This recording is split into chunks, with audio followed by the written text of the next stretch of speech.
ಗದಗದ ಗಜೇಂದ್ರಗಡ ಸೀರೆಗೆ GI tag ಲಭಿಸಿದೆ. ಹಾಗಾದರೆ ಕರ್ನಾಟಕದ ಇತರೆ ಯಾವೆಲ್ಲ ಉತ್ಪನ್ನಗಳಿಗೆ ಜಿಐ ಟ್ಯಾಗ್ ಲಭಿಸಿದೆ ನೋಡೋಣ.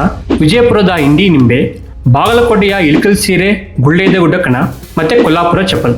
ಗದಗದ ಗಜೇಂದ್ರಗಡ ಸೀರೆ, ಬೀದರ್ನ ಬಿದಿರಿವೆ, ಕಲಬುರಗಿಯ ತೊಗರಿಬೇಳೆ, ಕಮಲಾಪುರ ಕೆಂಪು ಬಾಳೆ ಮತ್ತೆ ಕೊಪ್ಪಳದ ಕಿನ್ನಾಳ ಗೊಂಬೆ, ಬಳ್ಳಾರಿಯ ಸಂಡೂರು ಲಂಬಾಣಿ ಕಸೂತಿ, ಧಾರವಾಡದ ಧಾರವಾಡ ಪೇಡ, ಕಸೂತಿ, ನವಲಗುಂದದ ರೀಸ್ ಮತ್ತೆ ನವಲಗುಂದದ ರೀಸ್ ಲೋಗೋ, ಹಾವೇರಿಯ ಬ್ಯಾಡಗಿ ಮೆಣಸಿನಕಾಯಿ, ವಿಜಯನಗರದ ಅಡಗಲಿ ಮಲ್ಲಿಗೆ, ಉತ್ತರ ಕನ್ನಡದ ಶಿರಸಿ ಸುಪಾರಿ, ಕರಿ ಇಷಾದ್ ಮಾವು, ಉಡುಪಿಯ ಉಡುಪಿ ಮಟ್ಟು ಬದನೆ, ಉಡುಪಿ ಮಲ್ಲಿಗೆ, ಉಡುಪಿ ಸೀರೆ, ಚಿತ್ರದುರ್ಗದ ಮೊಳಕಾಲ್ಮೂರು ಸೀರೆ.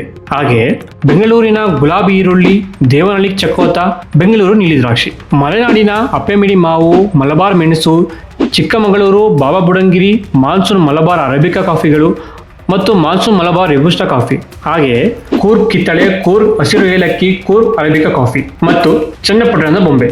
ಮೈಸೂರಿನ ಮೈಸೂರು ಗಂಧದ ಸಾಬೂನು, ಮೈಸೂರು ಮಲ್ಲಿಗೆ, ಮೈಸೂರು ವೀಳ್ಯದ ಎಲೆ, ಕರ್ನಾಟಕ ಬ್ರಾನ್ಸ್ವೇರ್ ಲೋಗೋ, ಮೈಸೂರು ರೋಸ್ವುಡ್ ಇನ್ಲೆ, ಮೈಸೂರು ಗಂಧದ ಎಣ್ಣೆ, ಮೈಸೂರು ರೇಷ್ಮೆ ಮತ್ತು ಮೈಸೂರು ರೇಷ್ಮೆ ಲೋಗೋ, ಮೈಸೂರು ಸಾಂಪ್ರದಾಯಿಕ ವರ್ಣಚಿತ್ರ, ಮೈಸೂರು ಗಂಜಿಫಾ ಕಾರ್ಡ್ಸ್, ಮೈಸೂರು ಅಗರಬತ್ತಿ ಮತ್ತು ನಂಜನಗೂಡು ರಸಬಾಳೆ.